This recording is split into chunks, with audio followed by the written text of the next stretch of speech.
आप देख रहे हैं प्रोग्राम डिबेट न्यूज एनालिसिस। मैं हूं आपके साथ मुनीज़ मोइन। नाज़रीन, इमरान खान ने एक बड़ा मुतालबा कर दिया है। वो कहते हैं कि 14 मई को असम्बली तहलील की जाए।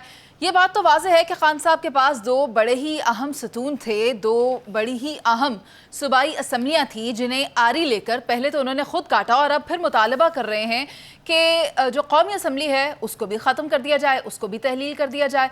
पैनल में मेरे साथ पीजे मीर सर मौजूद हैं, इफ्तिखार अहमद साहब मौजूद हैं, जावेद इकबाल साहब और नवीद चौधरी साहब भी मौजूद हैं। एहसन इकबाल साहब ने भी वाज़ेह किया है कि मुज़ाकरात से पहले कोई भी पेशगी शराइत ना रखी जाए। मेरा सवाल नवीद चौधरी साहब आपसे ये है कि पहले दो सूबाई असम्बलियाँ तहलील की और फिर कौमी असम्बली तहलील करने का कह रहे हैं खान साहब, तो क्या ये भी बाजवा डॉक्ट्राइन का हिस्सा है? देखिए, बाजवा डॉक्ट्राइन जो है उसका एक पार्ट, क्योंकि बाजवा डॉक्ट्राइन की जो बुनियाद थी वो थी तोसी या 2035 तक हुकूमत करने का प्लान। उसके कई कंपोनेंट थे और जिसे हम अब कहते हैं कि ये जो जुडिशल मार्शल लॉ जो अपोजिशन हुकूमत की पार्टियां बार बार कह रही हैं, अब ये जिक्र हो रहा है और उसके बाद ऐसे शवाहिद सामने आ गए।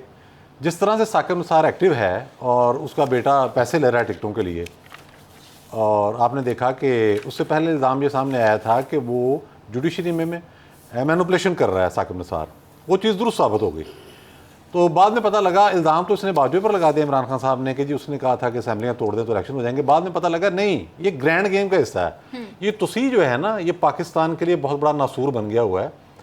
हर आदमी कुर्सी से चिमट के बैठना चाहता है और वो आपको याद होगा कि जस्टिस आसिफ सईद खोसा भी तुसी मांग रहे थे और वो फिर इतने नाराज़ हुए, ज़ाहिर वादा तोड़ा गया था कि उन्होंने जनरल बाजवा की जो समरी थी, हालांकि उनकी औकात कोई नहीं थी रोकने की, लेकिन फिर भी उन्होंने 3-4 दिन तमाशा खूब लगाया। तो कहने का मकसद ये है कि तुसी वाला मामला आ गया है कि अब गेम गई है मुकम्मल तौर पर चेंज की तरफ। बात यह है कि ये मामला इस तरह से है ही नहीं।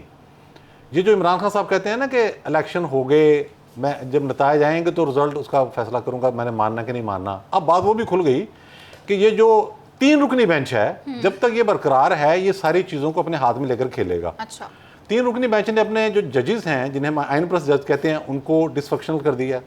काजी फैसल साहब जो हैं, जो प्यूने जज हैं, प्यूने से मुराद है मोस्ट सीनियर, दूसरे नंबर पर जिन्होंने चीफ जस्टिस बनना है, वो इस हफ्ते भी किसी बेंच में शामिल नहीं। बाकियों के बेंच इस तरह से बनाए हैं कि वो कोई फैसला कुन हैसियत इख्तियार ना कर सकें। तो ये सारी सूरत हाल बिल्कुल क्लियर होकर सामने आ गई। फिर जो हफ्ते के रोज़ कोयटा में वकुला कन्वेंशन हुआ है, उसमें वहाँ बड़ी खुलकर बातें हो गई हैं और उसमें बताया गया है कि प्लान क्या है। उससे पहले सियासी जमातें इस मामले को ताड़ चुकी हैं, तो ये अब हेड ऑन क्लेम की तरफ हम बढ़ रहे हैं।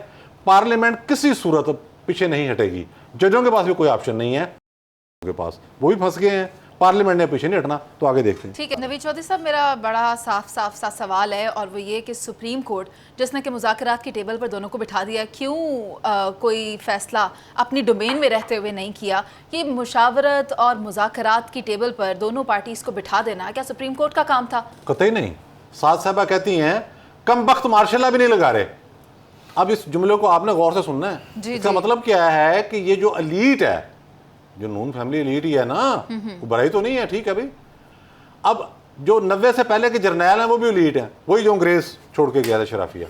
अब इनकी जो आपस में गुफ्तगू है उसमें जो कोशिश हो रही है, जब इमरान खान कहते हैं कि इससे बेहतर था एटम बम गिर जाए, उनका ख्याल है कि मार्शल लग जाएगा, सारी पार्टियां सड़कों पर होगी तो मैं भी ट्रक पर चढ़ जाऊंगा, तो एक ध्यान इस तरफ चला जाएगा, मार्शल नहीं लगेगा। ये भी लिख लें। अब लीड जो है वो कह रही है कम वक्त मार्शल नहीं लगा रहे। मतलब ये है कि उनके पास डिस्कस हो चुका है ऑप्शन कि अगर ये जुडिशरी जिस तरह से बहुत आगे चली गई और अब बंदगली में है, पार्लियामेंट को मजबूर कर दिया कि वो सर के बल आ जाए। उसके बाद क्या हुआ कि सारी पार्टियां इकट्ठी हो गई। इनका ख्याल था कि शायद पीपल पार्टी स्किप कर जाए, जैसे माजी में किया था एक और पार्टी, लेकिन वो इकट्ठी हो गई। उसका नतीजा अब ये निकला कि अब ये कहते हैं कि मार्शल लॉ। अब जब इन्होंने कोशिश की, ये किसी गुफ्तगू की जो ना नतीजा है, इसको आप सिर्फ एक बात के तौर पर ना लेंगे कि वो कम वक्त मार्शल लॉ भी नहीं लगा रहे। अच्छा। दूसरी तरफ सुप्रीम कोर्ट के जो आइन प्लस जज हैं वो अपने फैसलों में लिख रहे हैं कि यहाँ गाउन पहनकर सियासतदान बैठे हुए हैं और यहाँ जिस तरह से बेंच बन रहे हैं उससे साफ साफ मिसकंडक्ट झलक तो रहा है। वो तो पीछे जाने को तैयार ही नहीं है। मैंने पहले भी इस प्रोग्राम में अर्ज किया था कि अगर वो आइन पर चलते बजाय इसके कि वो साकिब निसार के प्लान पर चलते और कहते हैं कि असेंबलियां तोड़ दो, अब तो ये साबित हो गया सारा प्लान साकिब निसार का था कि असेंबलियां तोड़कर वफाकी हुकूमत को भी मफलूज करो, बाकी हुकूमतें भी गिराओ। उसके बाद रिजल्ट ना माना जाए तो फिर उन लोगों को डीसीट करो इसी बेंच के थ्रू ठीक है। तीन रुकनी, और उसके बाद पूरा सिस्टम लपेटो और इमरान खान को लाओ और फिर खुद तसील हो। क्या ये जो मामला तहरीक इत्माद पास हुई थी वो भी साकिब निसार का प्लान था? वो भी वही जजेस थे जो गाउन पहन के बैठे थे 100% जिन्होंने मुझे इसकी वजह फिर हुकूमत में ये कैसे आ गए? फिर इमरान खान ये हमारे पास वक्त कम है, ये मुझे हुकूमत में इफ्तिखार ऐसे आ साहब गए की कि राय 20 लेनी है। फरवरी को जो IMF का एग्रीमेंट था जिसे इमरान खान मुकम्मल तौर पे नाकाम कर चुके, उसके बाद 20 फरवरी 2022 को मई में आपने डिफॉल्ट करना था, तो बाजवा साहब ने गेम ऐसी लगाई कि मैंने लेनी है तुसी, इस तरह से तरीके अदम में एतमाद होगी और इस तरीके के साथ ये आएंगे लोग। आपने देखा नहीं बाद में कैसे हीरो बनाया, कैसे अदलिया ने बुला के हीरो बनाया। मुझे एक बात अर्ज करें, ये बात पूरी कौम को याद रहनी चाहिए कि जो रात को बेंच बैठा था ना, वो बेंच की जरूरत नहीं थी, अगले दिन बैठ सकता था। वो इसलिए बैठा था कि पावर स्ट्रगल फौज के अंदर थी, कन्फर्म इतला थी और इस्लामाबाद हाई कोर्ट में दरखास्त फाइल हुई है, रिकॉर्ड निकाल के देख लें कि आर्मी चीफ को डी नोटिफाई किया जा सकता है। तो बाजवा ने अपनी सिक्योरिटी के लिए सारा अरेंजमेंट किया।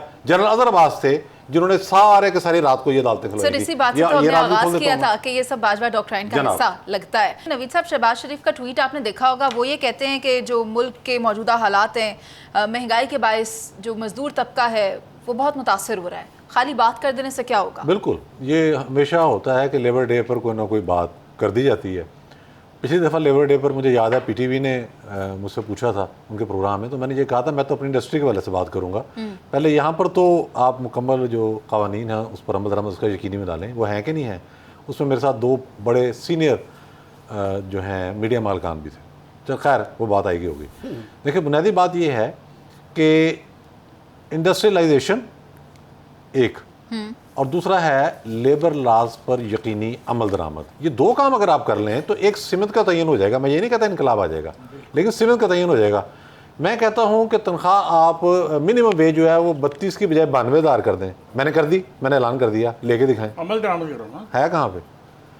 अच्छा, कुछ महकमे ऐसे भी हैं जो वाकईतन काम अच्छा कर रहे हैं। मसलन सोशल सिक्योरिटी वाले जो हैं उन्होंने काफ़ी सारा तहफ़्फ़ुज़ इस हवाले से वर्कर्स को दिया हुआ है, उनकी आप हौसला अफजाई करें।